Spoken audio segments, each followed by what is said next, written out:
tent or some kind. The longer that they stay out there, the worse they get. We have people out there that's been out there for years. Esther Wong was recently evicted from public housing. She's 40 years old and lives at Lualualei Beach Park, also called sewers, because of the smell from the sewage treatment facility across the highway. I was on a rental agreement at Kuhia Park Terrace, so I got 86 from there. Until I further notice getting on the rental agreement, then I can go back. But until then, I just came down here. Esther is from Waianae, so coming back here was a natural choice for her. But she lost her job when she made the move. She now lives in a 2-person tent with her boyfriend, next to the public restrooms and outdoor shower. I used to clean Ala Moana Center in the morning from 7 to 3:30. So you get from like Center Stage to Macy's, that's the whole area right there. You clean after people, you know what I mean? And how much did that pay? $8. But it's too far. So I'm in the process of trying to find a job right now. But then I might be able to work McDonald's. I want to go to interview everything. The bus ride from Waianae to the Ala Moana Shopping Center, where Esther used to work, is about a 4-hour round trip, depending on traffic and weather. In early December, a storm brought 80-mile-an-hour winds and nonstop rain that lasted a week. I had a bigger tent than this, 2-bedroom tent. When the rain came, the storm, my roof was collapsing where we had to get out before we was gonna get stuck in it. My tent went down. I left for a few days and came back, my tent was gone. I mean, inside, my stuff inside my tent people took it. It's a dog-eating dog world out here, but that's okay. I just said to myself, if they needed it more than me, then laundry, soap, clothes is gone, all kinds of stuff is gone. It's horrible. It's horrible. You get drug-related things happening down here. I've been in the drug situation. Hawaii has been in the midst of a methamphetamine epidemic since the late 80s, when the federal government's Green Harvest campaign all but ended marijuana growth. That meant that when marijuana was available, it was expensive. People who used to smoke dope moved on to smoking the cheaper and tragically addictive drug, crystal meth, also known as ice, which led to a steady increase in violent crimes and horrifying stories of family members killing each other. For Hawaiians, the ice epidemic has been as devastating as the epidemics of foreign diseases brought to Hawaii in the 19th century. Most Hawaiians either have a relative they lost to ice or one who is actively using the drug. Esther describes what her life was like when she was using ice, an addiction that lasted 20 years. Ice made me feel empowering. Denial, everything came. It's like I was super lady and nobody could touch me. So the drug made me sit in one fog, in reality. But every time when it was gone, the mist is gone, like I said, the frost is gone, reality kicked in. And it's 10 times as worse as what it was when you started. It's a mini cycle. It's like a vicious cycle, like how violence is a vicious cycle. Ice use is a vicious cycle. I've been clean for, let's see, I came out of jail. I've been clean for like almost 7 years. Even if I'm down here around the people, I look at that and that's how I used to, that's a constant reminder, of how I used to be.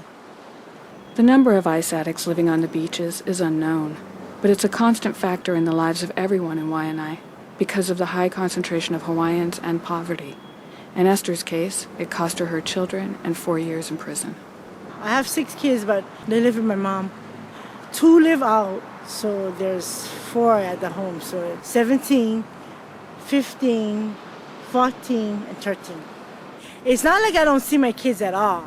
I just was with my son the other day. I had to go with him unemployment and whatnot. You know what I mean? I'm in constant contact with him. Even if I'm not, my mother and I we're not into talking terms, Esther's experience is a common story among homeless Hawaiians, and it's hard to see how people in her situation can actually make enough money to get by in Hawaii. But then you meet someone like Pastor Boo. Homelessness is not a problem.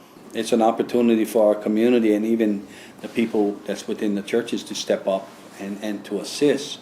We have to come up with different ideas to help them to transition back into the community so that they can be sustainable in our community In addition to building this facility, I'm raising up about 7 companies at the same time. Pastor Boo is talking about a facility for homeless in Waianae called Kahikolu Ohana Haleo Waianae, which is being built with $11 million of state money. If I don't look for employment for these people, I'm missing the point here. Best I just stop the construction now because it's not going to work.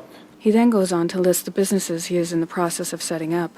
Among them, an orchid farm on donated land further up in the valley, an aqua farm, a thrift store in Makaha, a printing shop in his office, and a way for families in the facility to cook and distribute food with lunch wagons. Kahikolu is located on a former low-income housing site that was called Uluvehi, which was so poorly constructed it had to be condemned just 30 years after it was built. Uluvehi was home to dozens of Hawaiian families, all of whom were evicted several years ago. Yeah. How everything looking? Good. We still tackling this one right now. Taking advantage of the scaffolding, basically, what you're saying, right? Yeah. Good job, buddy. Yeah. Oh, thank you, Blake. Okay, Pastor Boo. Okay. I follow Pastor Boo into the worksite office where he sets up a promotional DVD he wants me to watch before he gives me a tour. From Namakuli to Kaena Point, thousands of local people are homeless, living on the beaches, in the bushes, or with relatives and friends. People need to realize that's our family out there. We're losing a generation. We really are. We're losing a generation. And people don't look at it that way. They just look at those people, they're just drug addicts. They just look and go. No, that's not what it is. They need help. As the real estate market keeps rising, the prospects for change are dim without this type of coordinated relief effort. Being at home and our kids back with us would be a great start. As the young man being interviewed fades from the screen, Pastor Boo quietly tells me the man hung himself not long after this segment was filmed. This is the heart and soul of the whole facility. This is the main building that we have the preschool daycare, certified kitchen, dining room, and services and programs. How many acres is the whole thing? Almost 3 acres. Watch your step. This is the entryway to get up to the upstairs where the services and programs are at. We have safety components in place, such as card readers, so that each tenant here will have a card reader. For them to get to this front door, they would have to be checked in through the gate system. And then from here, the receptionist would allow them in. And then as they would come up here, come into the lobby, the receptionist would call up for their case manager or whoever has an appointment with them. Let me show you the upstairs here. Some offices back there, mental health here. Some here, we got medical, dental. A lot of the people that's out on the beaches and bushes, because of they don't have any coverage, or even because of the drug situation, basically it had damaged their dentures. And what we want to do is add that in, because it brings back their self-esteem. And not only that, but at least now they can shoot at the job that they, not that they know that they're going to get, but shoot a little higher that they may not get. But by them having the dentures, it would assist them in that area. The dental and mental health care aspects of the program are vital. Irreparable damage to the brain and ruined teeth are among the side effects of ice addiction. When it's all said and done, how much will it cost? 15 million. Yeah. Yep, 15 big ones. And how many people are going to live here? We're looking with the period of our program, which consists of 2.5 years, 2 to 2.5 years, between 350 to 500 people. According to the Homeless Utilization Report, analyzed with last year's numbers and released earlier this year by the University of Hawaii's Center on the Family, at 44%, Hawaiians are the single largest ethnic group using outreach programs, facilities, and shelters. Pastor Boo shows me the laundry room and explains that all of the washers and dryers are being donated. He basically told me, what I can do for you, Pastor Boo, is I'll give you all the washers and dryers for free, 24/7 service contract for free. I'm looking for the hook. I'm looking for the catch here, because that don't normally happen. So he said, it's coin operated. I said, yeah. I said, how does that all work? He said, well, the percentage is 90-10. I said, there's the hook. He said, what you mean? I said, yeah, 90 for you and 10 for me. He said, no, it's the other way around. Praise the Lord. He says praise the Lord a lot, which makes sense because he's in the business of